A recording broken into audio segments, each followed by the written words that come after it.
നമസ്കാരം. ഒരു ഒരു കുറുവടി സംഖി വലിയൊരു പരാതിയുമായിട്ട് സമൂഹത്തിന് മുമ്പിൽ എത്തിയിരിക്കുകയാണ്. മുസ്ലിങ്ങൾ പൈസ കൊടുത്ത് സ്ഥലം വാങ്ങുന്നു എന്നുള്ളതാണ് പരാതി. തിരുവനന്തപുരത്ത് പത്മനാഭസ്വാമി ക്ഷേത്രത്തിൻ്റെ ചുറ്റുമുള്ള സ്ഥലങ്ങളെ മുഴുവൻ അവർ വാങ്ങുന്നു. എങ്ങനെയാണ് അവർ വാങ്ങിയത്? അതിൻ്റെ ഉടമസ്ഥന്മാർ അവർക്ക് കൊടുത്തിട്ട് അത് കൊടുത്തപ്പോൾ അതിൻ്റെ ഉടമസ്ഥന്മാർക്ക് എന്താ കിട്ടിയത്? പുല്ലും വൈക്കോലും അല്ലെങ്കിൽ മുസ്ലിങ്ങളുടെ ഗുദദ്വാരത്തിലെ രോമാണോ പറിച്ചു കൊടുത്തത്? ഇന്ത്യൻ കറൻസി അല്ലേ എണ്ണിക്കൊടുത്തത്? ലക്ഷങ്ങൾ കോടികൾ കൊടുക്കാൻ നിന്നിട്ടല്ലേ വാങ്ങിച്ചത്? പരശ്രീ പരമദുഃഖം എന്ന് പറയും. മറ്റുള്ളവർക്ക് ഗതി പിടിക്കരുത്, മറ്റുള്ളവർ നന്നാവരുത്. ഞാൻ ചീത്തയാകുന്നതൊക്കെ അല്ലെങ്കിൽ ഞാൻ താഴോട്ട് പോകുന്നതൊക്കെ മറ്റുള്ളവർ മേലോട്ട് പോകുന്നത് കൊണ്ടാണ്. ഇതാണ് പരൻ്റെ ശ്രീ. പരന് ഐശ്വര്യം ഉണ്ടാകുന്നത് നമുക്ക് വലിയ വിഷമമുള്ള കാര്യമാണ്. പണ്ടൊരു അമ്മൂമ്മ പോയിട്ട്, ഞാൻ പലപ്പോഴും പറഞ്ഞൊരു കഥയാണ്, ഒരു അമ്മൂമ്മ പോയിട്ട് പോലീസ് സ്റ്റേഷനിൽ പോയിട്ട് പറഞ്ഞു, ദേ അപ്പുറത്തെ വീട്ടിലെ മുസ്ലിങ്ങൾ എൻ്റെ വീട് ചെറുതാക്കിയത്. പോലീസുകാർ വന്നു, ആ മുസ്ലിങ്ങളുടെ വീട്ടിൽ പോയി ചോദിച്ചു, നിങ്ങളിങ്ങനെ കംപ്ലൈൻറ്റ് വന്നിട്ടുണ്ടല്ലോ അവരുടെ വീട് ചെറുതാക്കിയെന്ന് പറഞ്ഞിട്ട്. അയ്യോ ഞങ്ങൾക്കൊന്നും അറിയില്ല കേട്ടോ, ഞങ്ങൾക്കൊന്നും അറിയില്ല അതിനെക്കുറിച്ച്. ആ സ്ത്രീയുടെ അടുത്ത് തന്നു, എന്താ നിങ്ങളൊരു കംപ്ലൈൻറ്റ് ചെയ്യാൻ കാരണം? സാറേ എൻ്റെ വീട് ചെറിയൊരു വീടായിരുന്നു, ഒറ്റനില വീടായിരുന്നു, അവരുടെ വീടും ഒറ്റനില വീടായിരുന്നു. ഇപ്പോൾ അവർ 2 നില കെട്ടിയിരിക്കുക. അവർ 2 നില കെട്ടിയപ്പോൾ എൻ്റെ വീട് ചെറുതായി പോയില്ലേ? അതെനിക്ക് നാണക്കേടുണ്ടാക്കിയൊരു കാര്യമല്ലേ? എന്നെ അപമാനിക്കുകയല്ലേ ചെയ്യുന്നതെന്ന്. ഏതായാലും പോലീസുകാരും തിരിഞ്ഞു നേരിട്ട് തെറി പറഞ്ഞ് അവർ പോയി. ഇതിനെപ്പറ്റി തല്ലാൻ പറ്റുമോ? ഭ്രാന്തത്തി തള്ളിയാണ്, തലയ്ക്ക് വട്ട് പിടിച്ചിട്ട് അല്ലെങ്കിൽ പറയൂ അപ്പുറത്തെ വീട് വലുതായപ്പോൾ എൻ്റെ വീട് ചെറുതായി എന്ന്. ഈ ഒരു അവസ്ഥയാണ് ഇവിടെയുള്ളത്. സ്വന്തമായിട്ട് സ്വയമായിട്ട് ജോലി ചെയ്ത് ജീവിക്കാൻ ഇഷ്ടമല്ല. പലപ്പോഴും അച്ചിമാരെ വിറ്റ് അഷ്ടിക്ക് വകയുണ്ടാക്കുന്ന ഒരു വർഗം കേരളത്തിലുണ്ട്, എല്ലാവർക്കും അറിയാം. സംബന്ധ ബാന്ധവങ്ങളുടെ ചെളിക്കുള്ളിൽ ആഴ്ന്നു പോയ ഒരു സവർണ വർഗം. അവരെ സംബന്ധിച്ചിടത്തോളം തൃശ്ശൂർ ക്രിസ്ത്യാനികൾ ഉണ്ടായിരുന്നില്ല കേട്ടോ. ഒരൊറ്റ ക്രിസ്ത്യാനി ഉണ്ടായിരുന്നില്ല. മരുന്നിനെടുക്കാൻ ഒരു ക്രിസ്ത്യാനി ഉണ്ടായിരുന്നില്ല. പിന്നെ ക്രിസ്ത്യാനി ഉണ്ടായതിപ്പോൾ അവിടെ ക്രയവിക്രയങ്ങൾ നടത്താൻ, കൃഷി, ഗൗരക്ഷ്യ വാണിജ്യം എന്നിത്യാദി കാര്യങ്ങൾ നടത്തുന്ന വൈശ്യ സ്വഭാവമുള്ള ആളുകൾ ഈ സവർണ കൂട്ടങ്ങളിൽ ഉണ്ടായിരുന്നില്ല. ആയതുകൊണ്ട് തന്നെ ക്രയവിക്രയങ്ങൾ നടത്താൻ അഥവാ വ്യാപാരങ്ങൾ നടത്താൻ, കച്ചവടം നടത്താൻ വേണ്ടിയിട്ട് ശക്തൻ തമ്പുരാൻ തിരുമനസ്സുകൊണ്ട് ദക്ഷിണ കേരളത്തിൽ നിന്ന് തരകന്മാരെ വിളിച്ചു വരുത്തുകയാണ് ചെയ്തത്. ക്രിസ്ത്യാനികളെ വിളിച്ചു വരുത്തുകയാണ് ചെയ്തത്. അവർ വരുന്ന സമയത്തൊരു കാര്യം പറഞ്ഞു, ഞങ്ങൾ വരാം തമ്പുരാനെ, പക്ഷേ ഞങ്ങൾക്ക് അവിടെ സ്ഥലമില്ല, ഞങ്ങൾക്ക് ആരാധനയ്ക്ക് ഞങ്ങൾക്കൊരു ചർച്ച് ഇല്ല എന്ന് പറഞ്ഞു. പള്ളിയല്ല കേട്ടോ, പള്ളി എന്നുള്ള പേര് പിന്നീട് ഉണ്ടായത് അത് ഈ തമ്പുരാക്കന്മാരുമായിട്ട് ചേർന്ന് പോകുന്നൊരു പേരാണ്. കുറച്ചൊരു മാന്യമായിട്ടുള്ള വലിയ വലിയ ആൾക്കാരായിട്ട് കൂട്ടിച്ചേർക്കുന്നത്. പള്ളി ഉറക്കം, പള്ളി എഴുന്നള്ളത്ത്, പള്ളിക്കുറുപ്പ്, പള്ളിവാള്, പള്ളിക്കൂടം, ഇതെല്ലാം ഇവിടെ ഉണ്ടായിരുന്നതാണ്. അതുകൊണ്ട് ക്രിസ്ത്യാനികളുടെ ചർച്ചിന് ദേവാലയത്തിന് പള്ളി എന്നല്ല പറയുക. അവരിവിടെ കൊണ്ടുവന്നു, സ്ഥലം കൊടുത്തു. വടക്കുന്ന അതിൻ്റെ തൊട്ട് മുൻപിൽ തെക്ക് കുറച്ച് കിഴക്കോട്ട് മാറിയിട്ട് അവർക്ക് സ്ഥലം കൊടുത്തു. അതാണ് ഇന്ന് പേർഷ്യയിലെ ഏറ്റവും വലിയ ക്രിസ്ത്യൻ ചർച്ചായിട്ടുള്ള തൃശ്ശൂർ പുത്തമ്പള്ളി. അവരത് ഭംഗിയായിട്ട് നോക്കിക്കൊണ്ട് നടക്കുന്നു. അതിൻ്റെ തൊട്ട് പുറകിൽ ലൂർദ് പള്ളിയുണ്ട്, ഇതേപോലെ തന്നെ വലിപ്പമുള്ളൊരു പള്ളിയുണ്ട്. ഈ സമയത്ത് ഇവിടെയുള്ള ആളുകൾക്ക് അവർക്ക് ഇത്തരം കാര്യങ്ങൾ ചെയ്യാൻ അവർക്ക് പറ്റില്ല. അവർക്ക് ഇപ്പോൾ പലരും പണ്ട് പറയാനുള്ള തിരുവനന്തപുരത്തുകാർ പറഞ്ഞ പോലെ, നമുക്കെന്താ, നമുക്ക് പത്മനാഭൻ്റെ കാൽച്ചക്രം കിട്ടിയാൽ മതി. ഏതോരു തള്ള പറഞ്ഞ പോലെ സർക്കാർ ജോലി, വേറൊന്നും വേണ്ട, സർക്കാർ ജോലി, മെയ്യനങ്ങാതെ കാര്യങ്ങൾ നടത്താം. അവർ പറഞ്ഞ മറ്റൊരു കാര്യം കൂടിയുണ്ട്, ജോലിക്ക് പോയില്ലെങ്കിൽ ശമ്പളം കിട്ടുമല്ലോ എന്ന്, ജോലി ചെയ്തില്ലെങ്കിൽ ശമ്പളം കിട്ടുമല്ലോ എന്ന്. ഇത് നമുക്ക് വലിയൊരു വിഷയമാണ്, ഇരുന്ന് സംസാരിക്കേണ്ട വിഷയമാണ്. എന്തുകൊണ്ടാണ് ഒരു സമൂഹം താഴോട്ട് പോയത്? ഒരു കാലഘട്ടത്തിൽ കേരളത്തിൽ മുസ്ലിങ്ങൾക്ക് ഭൂമി ഉണ്ടായിരുന്നോ? ഉണ്ടായിരുന്നിരിക്കാം, കുറച്ചൊക്കെ ഭൂമി ഉണ്ടായിരുന്നിരിക്കാം. ഇന്നത്തെ പോലെ ഉണ്ടോ? ഇല്ല. അതുപോലെ തന്നെയാണ് ക്രിസ്ത്യാനികളുടെ കാര്യവും. ഇപ്പോൾ തൃശ്ശൂരിൽ റൗണ്ട് എടുത്തു നോക്കിയാൽ നമുക്ക് അറിയാൻ കഴിയും. ആ റൗണ്ടിലുള്ള കെട്ടിടങ്ങൾ മുഴുവൻ ഹിന്ദുക്കളുടെ ആയിരുന്നു. അവരതിനെ വളർത്തിക്കൊണ്ടുവരാൻ അവർക്ക് കഴിഞ്ഞില്ല. അവർക്ക് കച്ചവടം ബിസിനസ്സിനും കാര്യങ്ങൾക്ക് അവർക്ക് താല്പര്യമില്ല, അധ്വാനിക്കാൻ താല്പര്യമില്ല. ഉള്ളതുകൊണ്ട് ഓണം പോലെ എന്നുള്ള രീതിയിൽ അതിന് നല്ല അർത്ഥങ്ങളുണ്ട്. ഇതങ്ങനെയല്ല, അധ്വാനിക്കാൻ കഴിയാത്തതുകൊണ്ട് അലസന്മാർ ആയതുകൊണ്ട് തന്നെ വിറ്റ് തിന്നുന്നത് ഒരു ശീലമാക്കി. വിറ്റ് തിന്നുന്നവർ നശിച്ചേ മതിയാകൂ. വാങ്ങിക്കൂട്ടുന്നവരോ അവർ അധ്വാനിച്ച് കഷ്ടപ്പെട്ടിട്ട് ദ്രവ്യമാക്കി അതിനെ വിറ്റ് അതിനെ പണമാക്കി, പണം കൊടുത്ത് അവർ ഭൂമി വാങ്ങുന്നത്. നമ്മളുടെ തൃശ്ശൂരിൽ ലുലു ഉണ്ട്, പഞ്ചിക്ക് എന്ന് പറയുക, അയ്യന്തോള് ലുലു ഉണ്ട്. ആ ലുലുവിൻ്റെ മുൻഭാഗത്തായിട്ട് കുറേ സ്ഥലമുണ്ട്. ലുലുവിൻ്റെ മുൻഭാഗത്ത് റോഡാണ്, അതിൻ്റെ മുൻഭാഗത്ത് അതിൻ്റെ അപ്പുറത്തായിട്ട് ഒരു കുറച്ച് സ്ഥലങ്ങളുണ്ട്. ആ സ്ഥലങ്ങളിൽ മുഴുവൻ ഇപ്പോൾ വലിയ ബിൽഡിങ്ങുകൾ വന്നിരിക്കുകയാണ്, ഹൗസിംഗ് കോംപ്ലക്സുകൾ, 4 നില കെട്ടിടങ്ങളൊക്കെ വന്നിരിക്കുകയാണ്. ആ സ്ഥലം ഒരിക്കൽ കുറേ ആളുകൾ തൃശ്ശൂരിൽ നിന്ന് വന്ന കുറേ ക്രിസ്ത്യാനികളും മുസ്ലിങ്ങളൊക്കെ വന്ന് ചോദിച്ചു, ഈ സ്ഥലം കൊടുക്കാമോ? ഓ, ഞങ്ങൾ കൊടുക്കാം. എനിക്ക് ആ സ്ഥലത്തിന് ഒരു കണക്ക് പറഞ്ഞു. ഒരു കണക്ക് മീൻസ് ഞാൻ ഏകദേശം ഒരു കണക്ക് പറയാണ്. അതിൽ 1 സെൻറ്റ്, 1 സെൻറ്റല്ല, പറക്കണക്കാണ്. കാരണം പാഡി ഫീൽഡാണല്ലോ, നിലമാണല്ലോ, പാഡി ഫീൽഡാണല്ലോ. അപ്പോൾ അതിന് ഞങ്ങൾക്ക് സെൻറ്റിന് 1 ലക്ഷം രൂപ വെച്ച് തരണമെന്ന് പറഞ്ഞു. അപ്പോൾ ഒരു തരാം. വലിയ സന്തോഷമായി ഇയാൾക്ക്. എന്തിനു പറഞ്ഞു? 5 ലക്ഷം രൂപ. എത്ര, 5 10 എത്ര കുറേ സ്ഥലം കൊടുത്തിട്ടുണ്ട്. 5 ലക്ഷം രൂപ മറ്റേ ഏക്കറിന് സ്ഥലം കൊടുത്തിട്ട്, 1 സെൻറ്റിനൊക്കെയും കുറച്ചേ ഉള്ളൂ, 1 സെൻറ്റിന് 1 ലക്ഷമൊന്നും ഇല്ല, എന്തോ ഒരു തുകയും കൊടുത്തിട്ടുണ്ട്. ഇനി വാങ്ങിച്ചു. എന്നിട്ട് ഈ 5 ലക്ഷം രൂപ അയാൾ കയ്യിലിട്ട് ഇങ്ങനെ വീശി നടക്കുകയുണ്ടായി. ബാങ്കിൽ നിന്ന് പൈസ എടുത്തിട്ട്, എടാ ഞാൻ 5 ലക്ഷം രൂപ എനിക്ക് കിട്ടിയടാ, ഞാൻ ലക്ഷപ്രഭുവാണ്, ഏതോ മണ്ടന്മാർ വന്ന് ആ സ്ഥലം വാങ്ങിച്ചടാ എന്ന്. എന്തിനു പറയുന്നു? ഇപ്പോൾ അതിൻ്റെ സ്ഥിതി എന്താണ്? അവിടെ സ്ക്വയർ ഫീറ്റിനാണ് അവിടെ വില പറയുന്നത്. അയാൾ കൊടുത്തത് അന്ന് 5 ലക്ഷം രൂപയ്ക്കാണ് സ്ഥലം കൊടുത്തതെങ്കിൽ ഇന്നിപ്പോൾ അത് ലക്ഷങ്ങളുടെയും ഇന്നിപ്പോൾ കോടികളുടെ മേലെയാണ് അവിടുത്തെ ആ സ്ഥലത്തിൻ്റെ വില. ഇതോടുകൂടി അയാൾക്ക് തലയ്ക്ക് വട്ടി പിടിച്ചു. അയാൾ വലിയൊരു കള്ളുകുടിയനായിട്ട് മാറി. അല്ലെങ്കിൽ കള്ളുകുടിയനാണ്. കിട്ടിയ പൈസ കള്ളു കുടിച്ച് ഇതിൻ്റെ മുമ്പിൽ വന്ന് അവിടെ ഇത് വീട് വാങ്ങിച്ച ആൾക്കാർ തെറി പറയും, ഇവരെന്നെ പറ്റിച്ചു എന്ന്. പലയാളും മൂക്കത്ത് കുത്തും, ചിലയാളെ കൊണ്ട് പോലീസിൽ ഏൽപ്പിക്കും. എന്തിനു പറഞ്ഞു? ഒരു സുപ്രഭാതത്തിൽ അവിടെ അതിൻ്റെ മുൻപിലുള്ള ഒരു മാവും അയാൾ കെട്ടി തൂങ്ങി, ഒരു രാത്രി കെട്ടി തൂങ്ങി. തലയ്ക്ക് വട്ടി പിടിച്ച് ആ ഭൂമി കണ്ടോട് കൂടിയിട്ട്. അപ്പോൾ ദക്ഷിണ കേരളത്തിൽ എനിക്കറിയാവുന്നൊരു സ്ഥലമുണ്ട്. കൃത്യമായിട്ട് ആ സ്ഥലം ജില്ല പറഞ്ഞാൽ തന്നെ ജില്ലക്കാർക്ക് അറിയാം, അതുകൊണ്ട് ഞാൻ പറയുന്നില്ല. ആനയെ വാങ്ങാൻ വേണ്ടി 6 മക്കളുള്ള ഒരു അമ്മായി അമ്പലത്തിൽ ആനയെ വാങ്ങാൻ ഒരു വാശിക്ക്, ദേവിക്ക് ആനയെ വാങ്ങാൻ ഒരു വാശിക്ക് അവരവരെ സ്ഥലം വിറ്റ് പൈസ കൊടുത്തു. ദേവിയാണ് വലുതെന്നും പറഞ്ഞ്. മക്കളൊക്കെ ദുബായിലും അവിടെ ഇവിടെയൊക്കെയാണ്. ഈ ആനയെ കിട്ടിയ അമ്പലം ആ ദേവസ്വത്തിൻ്റെയാണ്. അവരവിടെ എഴുന്നള്ളിപ്പ് സമയത്ത് കൊണ്ടുപോയി ആനയുടെ വഴിക്ക് കൊണ്ടുപോകും. അതോടുകൂടി എന്തുണ്ടായി? ആനയുമില്ല, സ്ഥലവുമില്ല, ഇപ്പം മക്കളും ഇല്ലാണ്ടായി. ആ ഒരു സാഹചര്യത്തിലെത്തി. ഇതുപോലെ തന്നെ അതാണ് പറയുന്നത്, വിറ്റ് തിന്നുകയാണ് ചെയ്യുന്നത്. ഗൾഫിലുള്ളവർ പണം അയക്കുന്നു, കാരണവന്മാർ, മുസ്ലിം കാരണവന്മാർ അവരുടെ സ്ഥലം വാങ്ങുന്നു. അവർക്കറിയാം സ്ഥലം വികസിക്കുന്നില്ല, വികസിക്കുന്ന ജനസംഖ്യയാണ്. അതുകൊണ്ട് സ്ഥലത്തിൻ്റെ മൂല്യം വർദ്ധിക്കും, വില വർദ്ധിക്കും. അവരത് വാങ്ങിക്കൂട്ടി. മണ്ണാർക്കാട് ഒരു സ്വർണ്ണക്കച്ചവടക്കാരുണ്ട്. അദ്ദേഹത്തിൻ്റെ വീട്ടിലൊരിക്കൽ എന്നെ ക്ഷണിച്ചു. അപ്പോൾ അയാൾ കൂട്ടത്തിൽ പറഞ്ഞു, സ്വാമി ധൈര്യമായിട്ട് വന്നോളൂ, അവിടെ ഒരു പൊതുവാൾ സ്ത്രീയാണ് ഇവിടെ ആഹാരയ്ക്കും വെക്കുന്നത്, സ്വാമിക്ക് നല്ല സാമ്പാറൊക്കെ വെച്ച് തരാമെന്നൊക്കെ പറഞ്ഞു. ശരി എന്ന് പറഞ്ഞ് അവിടെ ചെന്നു.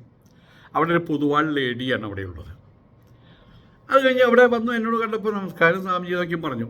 1 ആഴ്ച 2 ആഴ്ച കഴിഞ്ഞപ്പോൾ അവരെ ഞാൻ മണ്ണാർക്കാട് തന്നെ ഉൾനാട്ടിൽ എവിടെയോ വെച്ച് അവരെ കണ്ടുകൊണ്ടേ അവർ ചിരിച്ചു, ഞാനും ചിരിച്ചപ്പോൾ അവർ പറഞ്ഞു, എന്നെ സ്വാമിക്ക് മനസ്സിലായോ, ഞാനിന്ന വീട്ടിൽ വന്നില്ലേ? അത് ആ പൊതുവാണ്. അതെ. പിന്നീട് അവർ കുറച്ച് വർത്തമാനം പറയുകയാണ്. അവിടെ നിന്നൊരു 15 മിനിറ്റ് വർത്തമാനം പറയുകയാണ്. അവരുടെ അച്ഛൻ്റെ ആ ഒരു തലമുറയിൽ ഒരു വാഴക്കൊല കിട്ടി. ആ വാഴക്കൊല നിറച്ച് പഴമാണ്. ആ പഴം എന്ന് പറഞ്ഞാൽ സ്വർണ്ണം കൊണ്ടുള്ള പഴമാണ്. നമ്മൾ പാളയംകുളം പഴം എന്ന് പറയില്ല, മഞ്ഞ നിറത്തിൽ. ഇത് സ്വർണ്ണം കൊണ്ടുള്ളതാണ്. അത് ഓരോന്ന് ഉരിഞ്ഞ് അതായത് മുറിച്ച് പലയിടത്തും കൊണ്ട് വിൽക്കും. വാങ്ങിക്കുന്നവർ മുസ്ലിങ്ങളോ ക്രിസ്ത്യാനികളോ, ആ ഭാഗത്ത് കൂടുതൽ മുസ്ലിങ്ങളാണ്. അങ്ങനെ 2 തലമുറ 3 തലമുറ അങ്ങോട്ട് തിന്നു.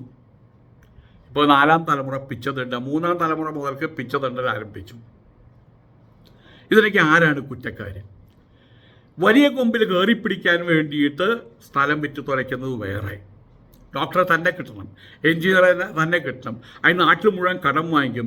ഈ പറയുന്ന ഈ മണ്ണാർക്കാട് അവിടെയുള്ള വലിയൊരു ഹോളുണ്ട്, അവിടുത്തെ ഏറ്റവും വലിയ ഹോൾ തെങ്കര എന്ന സ്ഥലത്തുള്ള വലിയൊരു ഹോളാണ്. അവിടെ ഒരാൾ അത് വാടകയ്ക്ക് എടുത്ത് എൻ്റെ മോളുടെ കല്യാണം അവിടെ വെച്ച് തന്നെ നടത്തണമെന്ന് പറഞ്ഞിട്ട് മോളെ കല്യാണം കഴിക്കാൻ വേണ്ടിയിട്ട് അയാൾ കല്യാണത്തിനായിട്ട് കടം വാങ്ങിക്കാൻ തുടങ്ങി. കിട്ടാവുന്നിടത്ത് മുഴുവൻ കടം വാങ്ങിച്ചു. 100 രൂപ മുതൽ 10,000 രൂപയുടെ കടം വാങ്ങിച്ചു. എല്ലാം വിറ്റ് പറക്കി. മോളുടെ കല്യാണം കഴിഞ്ഞു. മോൾക്ക് ഇഷ്ടമുള്ള ആളെ തന്നെ കല്യാണം കഴിച്ചു കൊടുത്തയച്ചു. പിറ്റേ ദിവസം അയാൾ കെട്ടി തൂങ്ങി. ഇനിയിപ്പോൾ ആരുടെ പൈസ ചോദിക്കുക? അയാൾക്ക് ഇത്ര മറ്റുള്ള മോളെ വലിയൊരാളെ ഏൽപ്പിക്കണം, അത് ഏൽപ്പിച്ചു. അയാളുടെ കാര്യം നോക്കിപ്പോയി. ഇന്നലെ നാളെ മരിക്കുമല്ലോ, അയാൾ നേരത്തെ അയാൾ പോയി. ഈ രീതിയിലാണ് അവനവൻ്റെ അസ്തിത്വം, അവനവൻ്റെ അടിസ്ഥാനം നശിപ്പിച്ചുകൊണ്ട് ഇവിടെയുള്ള ഈ വിഭാഗം അവർ ഭാവി നോക്കാതെയാണ് അവർക്ക് കാരണവന്മാർ കൊടുത്ത സ്വത്ത് വിറ്റ് തുലയ്ക്കുന്ന വാസ്തവത്തിൽ. പത്മനാഭൻ്റെ അവിടെ ഗുരുവായൂർ, തിരുപ്പതി, അവിടേക്കും ലക്ഷക്കണക്കിന് കോടി രൂപയാണ്, 50 ലക്ഷം കോടി 100 ലക്ഷം കോടി രൂപയാണ് അവിടെ ഡെഡ് മണിയായിട്ട് അവിടെ കിടക്കുന്നത് എന്നർത്ഥം. ഒരു കാര്യത്തിനും ഉപയോഗിക്കില്ല. ശബരിമല പണമുണ്ട്, മറ്റുള്ള ക്ഷേത്രങ്ങളിലേക്ക് ഇവിടുന്ന് പൈസ കൊടുത്തേക്കേണ്ട ആവശ്യം തിരിക്കുന്നു. ആ ക്ഷേത്രങ്ങളിൽ ആൾ വരുന്നില്ലെങ്കിൽ ആ ക്ഷേത്രം നടത്തിക്കൊണ്ടു പോകാനുള്ള ശേഷിയിൽ ആ ക്ഷേത്രം അടച്ചു പൂട്ടട്ടെ. മുസ്ലിങ്ങളാണെങ്കിൽ അവരുടെ പള്ളികൾ ആരും വരുന്നില്ലെങ്കിൽ അല്ലെങ്കിൽ അവർ പുതിയൊരു പള്ളി പണിതു, ഈ പള്ളി അവിടെ അടച്ചു പൂട്ടും. അല്ലെങ്കിൽ ഈ പള്ളിയുടെ സ്ഥലത്ത് അവർ വല്ല ഷോപ്പിംഗ് കോംപ്ലക്സ് കിട്ടും. അവരെ സംബന്ധിച്ചിടത്തോളം അവരുടെ ദേവാലയത്തിലല്ല അള്ളാഹു ഇരിക്കുന്നത്. മക്ക ദേവാലയം നമ്മൾ പറയാറുണ്ട് അള്ളാഹുവിൻ്റെ ഭവനെന്ന്. അള്ളാഹു അവിടെ മാത്രമാണോ? എവിടെയാണ് ഒരുവൻ നിസ്കരിക്കുന്നത് അവിടെ അള്ളാഹു ഉണ്ട്.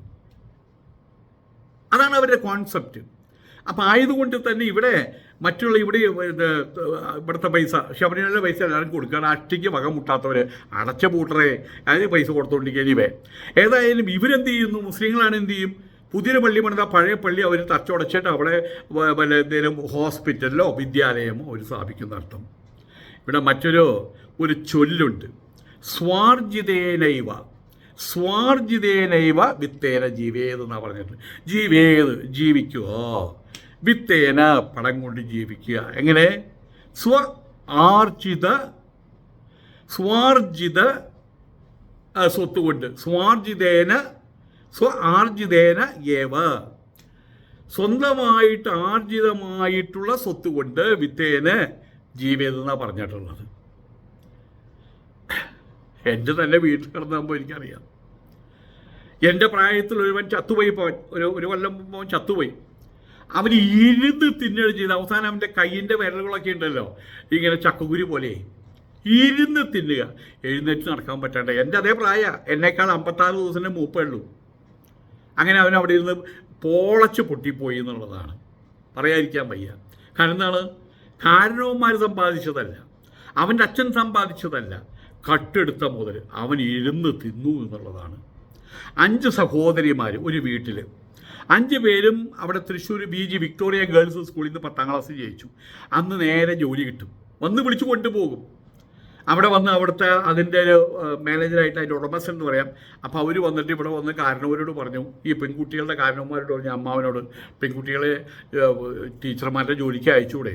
അദ്ദേഹം മാർത്ത് കൈവച്ചുകൊണ്ട് പറഞ്ഞു, അത്രേ തിരുമേനി, അതൊരു നമ്പൂരിയാണ് അതിൻ്റെ ഉടമസ്ഥൻ, ഞങ്ങൾ അത്രത്തോളം ആയിട്ടില്ല കേട്ടോ, ഞങ്ങളുടെ കുട്ടികളെ ജോലിക്ക് വിടത്തക്ക വിധത്തിൽ ഞങ്ങൾ നശിച്ചു പോയിട്ടില്ല എന്ന്. ആ ജോലി വല്ലവരും കരകതമാക്കി, അവരേക്ക് വലിയ വീട് വെച്ചു. ഈ 5 പേരും നശിച്ചു പോയി എന്ന് സാരം. അവർ ജോലി വാങ്ങി, വിദ്യാഭിമാനമാണ് ഇതിൻ്റെ പുറകിലുള്ളത്. മറ്റൊന്ന് വേറൊരു കാര്യം പറയാനുള്ളത്, കൊടുത്തത് കൊണ്ടല്ലേ വാങ്ങിക്കുന്നത്. ഏതൊരു ഭൂമി വിൽക്കേണ്ട സാഹചര്യം വരുമ്പോൾ, എന്തെങ്കിലും പ്രശ്നങ്ങളോ വരുന്ന സമയത്ത് മുസ്ലിങ്ങളുടെ ഒരു ഭൂമി ഉണ്ടെങ്കിൽ അവർ നേരെ മഹലിനെ സമീപിക്കും. എന്നിട്ട് പറയും, ഞങ്ങൾ ഈ ഭൂമി വിൽക്കാൻ പോവുകയാണ്. അപ്പോൾ അവർ പറയും, വേറെ ആൾക്ക് വിൽക്കേണ്ട, നമ്മുടെ ആളുകൾക്ക് വിൽക്കാൻ, നമുക്ക് വേണ്ട കാര്യങ്ങൾ ചെയ്യാമെന്ന്. അവർ മുസ്ലിങ്ങൾക്ക് മാത്രമേ കൊടുക്കുള്ളൂ. ഇവിടെ ഇവർ പറഞ്ഞു, പത്മനാഭസ്വാമി ക്ഷേത്രത്തിലെ ചുറ്റുമുള്ള സ്ഥലങ്ങൾ മുസ്ലിങ്ങൾ വാങ്ങുന്നു എന്ന്. മുസ്ലിങ്ങൾ കയ്യേറുന്നു എന്ന് പറഞ്ഞാൽ ശരിയാണ്. വാങ്ങുന്നു എന്ന് പറഞ്ഞാൽ പിന്നെന്താ, നമുക്ക് അത്രേ പറയാൻ പറ്റുള്ളൂ. മമ്മൂട്ടി മറ്റേ പ്രാഞ്ചേട്ട സിനിമയിൽ പറഞ്ഞ പോലെ ഏതാ പറയാൻ പറ്റുള്ളൂ, കൊടുത്തട്ടല്ലേടോ വാങ്ങുന്നത്. കൊടുത്തിട്ടല്ലേടോ വാങ്ങുന്നത്?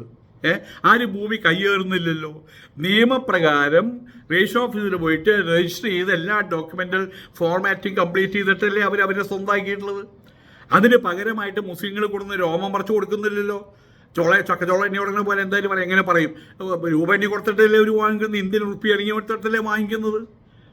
MT വാസുദേവൻ നായർ നിർമാല്യ സിനിമയിൽ നേരത്തെ പറഞ്ഞു വെച്ച കാര്യമാണ്. വൈകുന്നേരം മുതൽ രാത്രി മുതൽ കാലത്ത് മുതൽ വൈകുന്നേരം വരെയും, വൈകുന്നേരം മുതൽ പിറ്റേ ദിവസം കാലത്ത് വരെയും ഉള്ള സമയം മുഴുവൻ RT ആണത്രേ സർവീസ്. റോഡ് പകല് റോഡ് തണ്ടി അങ്ങനെ നടക്കുന്ന മക്കൾ. സുകുമാരനൊക്കെ വളരെ മനോഹരമായിട്ട്, സുകുമാരൻ്റെ ആദ്യത്തെ സിനിമയാണെന്ന് തോന്നുന്നു, വളരെ മനോഹരമായിട്ട് അഭിനയിച്ചിട്ടുണ്ട്. പള്ളിവാളും കാൽ ചിലമ്പുമായിട്ട് അമ്പലത്തിലെ ഭദ്രകാളി കൂത്തിജിയുടെ പേരിൽ പിച്ച തണ്ടുന്ന അവരുടെ വീടിൻ്റെ അവരെ ആ സ്ത്രീയുടെ ഭർത്താവ്. ഭാര്യയ്ക്കോ വേറെ ഗതിയില്ല, അല്പസ്വല്പം കൊടുത്തിട്ട് വാങ്ങൽ. എന്താ കൊടുക്കണേ മനസ്സിലായില്ലേ? ആച്ചിമാരെ വിറ്റ് അഷ്ടിക്ക് വക കാണുന്നവരായി മാറിയെന്നർത്ഥം. സംബന്ധ ബാന്ധവങ്ങളുടെ ചെളിക്കുണ്ടിൽ പുളയുമ്പോൾ വലിയ അധ്വാനമൊന്നും വേണ്ടല്ലോ. ഏറി വന്ന അരനാഴിക നേരത്തെ അധ്വാനം. അഷ്ടിക്ക് വകമുട്ടും എക്സ്ട്രാ മണി വേറെ കിട്ടും. ഞാൻ എവിടെ പോയി കഴിഞ്ഞാലും അവിടെ നമുക്ക് ഓട്ടോ അല്ലെങ്കിൽ ടാക്സി, ഏതെങ്കിലും ഓട്ടോ ടാക്സിയുടെ നമ്പർ കരകതമാക്കി വയ്ക്കും. ചിലപ്പോൾ രാത്രിക്ക് ആവശ്യം വന്നാലോ. അങ്ങനെ അവിടെ പോയിട്ട് ഓട്ടോൻ്റെ ടാക്സിയോ നമ്പർ വാങ്ങിച്ചു വയ്ക്കുമ്പോൾ ഞാൻ ഒരു കാര്യം നോക്കും. നല്ല ടാക്സിയാണോ, നല്ല പുതിയ ഓട്ടോ ആണോ നല്ലത് നോക്കുക. അതിൻ്റെ ഉടമസ്ഥൻ മുസ്ലിമാണോ നോക്കും. അല്ലെങ്കിൽ ക്രിസ്ത്യാനി ആയാലും കുഴപ്പമില്ല. കാരണം ഏത് സമയത്ത് വിളിച്ചാലും അവർ വരും. അതിൽ ഒരാൾ എന്നോട് പറഞ്ഞത് ഏത് സമയത്ത് വരും? വരും സ്വാമി, എൻ്റെ ഭാര്യ പ്രസവവേദനയായിട്ട് ആശുപത്രിയിൽ കിടക്കുന്ന സമയത്ത് വിളിച്ചാലും ഞാൻ വരും സ്വാമി, നമുക്ക് ജീവിക്കണ്ടേ എന്നാണ് അങ്ങനെ പറഞ്ഞത്. അതേ സമയത്ത് ജന്തുക്കളെ വിളിച്ചു കഴിഞ്ഞാൽ ഓണത്തിന് വരില്ല, വിഷുവിന് വരില്ല, തിരുവാതിരയ്ക്ക് വരില്ല, ശിവരാത്രിക്ക് വരില്ല, അമ്പലത്തെ കാർത്തികോത്സവത്തിന് വരില്ല, അമ്പലത്തെ ഉത്സവത്തിന് വരില്ല, അമ്പലത്തിലെ പൂരത്തിന് വരില്ല, അയ്യപ്പൻ പാട്ടിന് വരില്ല, ഈ പെങ്കെട്ടും എന്ന് പറഞ്ഞ് ശബരിമലയ്ക്ക് പോകുന്ന സമയത്ത് വരില്ല. അവനെപ്പോഴും എക്സ്ക്യൂസാണെന്നർത്ഥം. കാരണം അവന് വേണ്ട 10 രൂപ കിട്ടി കഴിഞ്ഞാൽ അത് ചിലവാകുന്നവരെ അവൻ അലസനാണ്. പിന്നെ അതാണ് സ്ഥിതി.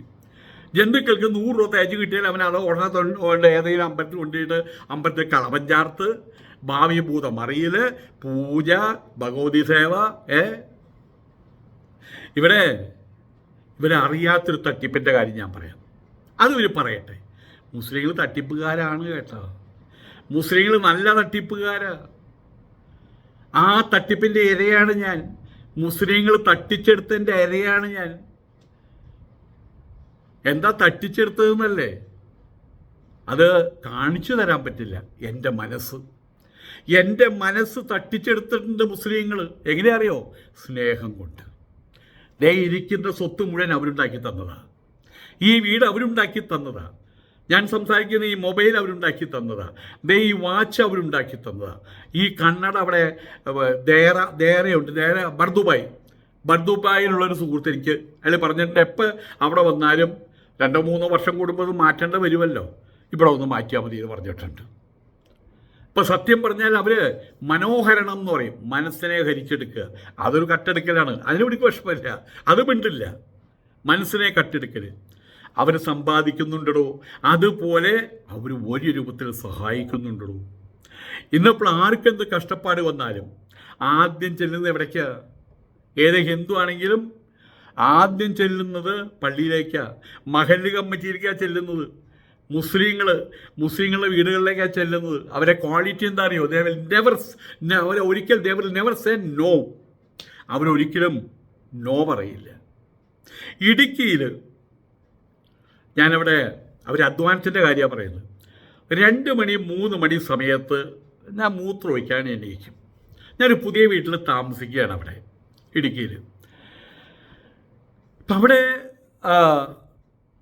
ഒരു 10 മണിക്ക് തണുപ്പുള്ള സ്ഥലം, ഒരു 10 മണിയാകുമ്പോഴേക്കും കുറച്ചും കൂടി എടുക്കും. അതിന് മൂത്രം ഒഴിക്കാൻ വേണ്ടിയിട്ട് കൃത്യമായിട്ട് 2-2:30 മണിക്ക് എഴുന്നേൽക്കും. ആ സമയത്ത് അപ്പുറത്തെ വീട്ടിൽ ലൈറ്റ് കാണാം. 2 പ്രേതങ്ങൾ ഇങ്ങനെ 2-3 പ്രേതങ്ങൾ ചുറ്റി നടക്കുന്നത് കാണാം.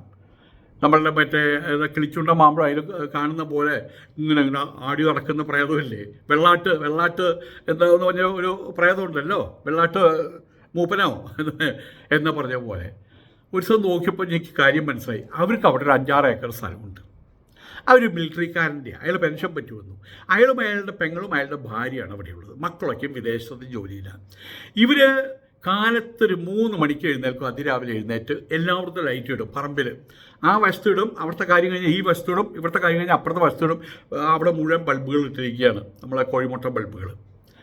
ഇത് കഴിഞ്ഞ് അവിടെ നനയ്ക്കൽ, പിടിക്കൽ, കളം കോരൽ, പോച്ച പറയ്ക്കൽ, അവിടെ എന്തെങ്കിലും മെയിൻ്റനൻസ് ഉണ്ടെങ്കിൽ അത് ചെയ്യൽ, എല്ലാ കാര്യങ്ങളും. ആ കൂട്ടത്തിൽ അവർ തന്നെ എന്ത് ചെയ്യും, റബ്ബറുണ്ട് അവിടെ, റബ്ബറിൻ്റെ പാലെടുക്കൽ, അത് തന്നെ ടാപ്പിങ്ങോ അതും അവർ ചെയ്യും. കാലത്തൊരു 7 മണിയാകുമ്പോഴേക്കും ഫ്രീ ഫ്രീ ഫ്രീ ഫ്രീ. അത് കഴിഞ്ഞാൽ നാട്ടിലെ കാര്യം അന്വേഷിക്കാൻ നടക്കും അദ്ദേഹം. ആ നാട്ടിൽ എന്തുണ്ടെങ്കിലും ഐമൂന്നോ മറ്റോടെ അദ്ദേഹത്തിൻ്റെ പേര്, ഒരു മുസ്ലിം പേരല്ല അത്, ഐമൂന്നോ കൊച്ചൈമൂന്നോ എന്തോ ഒരു പേര് എനിക്ക് ഓർമ്മയില്ല.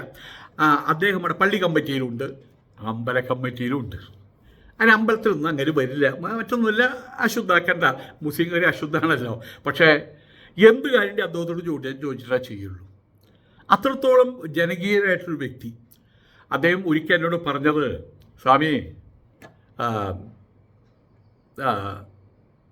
ഞങ്ങൾക്ക് ഉപ്പ് മാത്രം പുറത്തുനിന്ന് വാങ്ങിച്ചാൽ മതിയെന്ന്, ബാക്കിയെല്ലാം ഇവിടെയുണ്ട്. ഉപ്പ് തൊട്ട് കർപ്പൂരത്തിൽ കർപ്പൂരം ഉപ്പും ഒഴികെ ബാക്കിയെല്ലാം വീട്ടിലുണ്ടാകുന്നുണ്ട്. അദ്ദേഹം മറ്റൊരു കാര്യം പറഞ്ഞത്, നമുക്ക് ദൈവം തരുന്നത്, ദിവസവും കാലത്ത് ദൈവം തരുന്ന ക്യാപിറ്റൽ ഇൻവെസ്റ്റ്മെൻറ്റ് മൂലധനം 86,400 സെക്കൻഡുകൾ മാത്രമല്ലേ. അത് കൃത്യമായിട്ട് വിനിയോഗിക്കുക, ആ സമയം കൃത്യമായിട്ട് അധ്വാനിക്കുക, ഉള്ളത് കാത്തു രക്ഷിക്കുക, ഇല്ലാത്തത് പറ്റുമെങ്കിൽ ഉണ്ടാക്കുക. ജന്തുക്കൾ എന്താ ചെയ്തുകൊണ്ടിരിക്കുന്നത്, ഉള്ളത് മുഴുവൻ വിറ്റ് തിന്നുന്നു.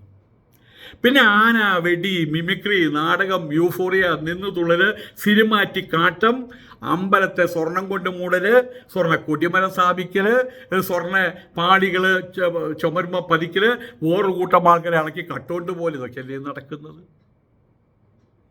ആയതുകൊണ്ട് തന്നെ കൂടുതലൊന്നും പറയാനില്ല. പറയാൻ ഒരുപാടുണ്ട്, ഇവർക്ക് ഒരുപാടുണ്ട് പറയാൻ വേണ്ടിയിട്ട്. പള്ളിപ്പറമ്പുകളിൽ പോയിട്ട് ലിംഗാന്വേഷണം നടത്തുന്ന വേറെ ആൾക്കാർ, ഒഴിഞ്ഞുപോയ സ്ഥലങ്ങളിൽ, ഒഴിഞ്ഞു കിടക്കുന്ന സ്ഥലങ്ങളിൽ പോയിട്ട് സംഘരക്ഷ ആരംഭം നടത്തിയിട്ട് ചുട്ടിങ്കോലും. ഇന്നിപ്പോൾ AK-47 ആൾക്കാർ ഉപയോഗിക്കണം. ആ സമയത്തോട് ദണ്ഡ പിടിച്ചുള്ള പ്രയോഗം അത് അങ്ങനെ വേറെ. ഇസ്ലാമോഫോബിയ മാത്രം മനസ്സിൽ, അവനവൻ്റെ കാര്യം നോക്കുന്നില്ല. പിന്നെ എങ്ങനെയാണ് വിറ്റകളൊക്കെ നേരെയാകുക? ഏതായാലും ഈ പറയുന്ന ആളുകൾ ഞങ്ങളുടെ ഭൂമി മുസ്ലിങ്ങൾ വാങ്ങിച്ചു കൊണ്ടുപോകണേ. കേൾക്കുമ്പോൾ എന്താ തോന്നുക, ഞങ്ങളെ പറ്റിച്ചു കൊണ്ടുപോകണു. കേൾക്കുമ്പോൾ എന്താ തോന്നുക, ഞങ്ങളുടെ ഭൂമി അതിക്രമിച്ച് കയറി അവർ സ്വന്തമാക്കുന്നല്ലേ തോന്നുക. പൈസ കൊടുത്തിട്ട് ഇങ്ങനെ എണ്ണിയുടെ ചിക്ക് എണ്ണി കൊടുത്തിട്ടല്ലേ വാങ്ങിച്ചത്. അവർ ഭൂമി കൊടുക്കാൻ തയ്യാറായതുകൊണ്ടല്ലേ ഇവർ വാങ്ങിച്ചത്. കൂടുതലൊന്നും പറയാനില്ല. ഇവരെ കൊണ്ട് ഒന്നിനും കഴിയില്ല. അതുകൊണ്ട് ഇത്രയേ പറയാനുള്ളൂ. പണ്ട് ആദ്യം ഒരിക്കൽ FL ചാട്ട പോലെ സ്വയം നന്നാവാൻ കഴിയില്ലെങ്കിൽ പോയി ചത്തുപോടാ, പോയി തൂങ്ങിച്ചാവണം ജന്തുക്കളെ. ഇതേ പറയാനുള്ളൂ. നമസ്കാരം.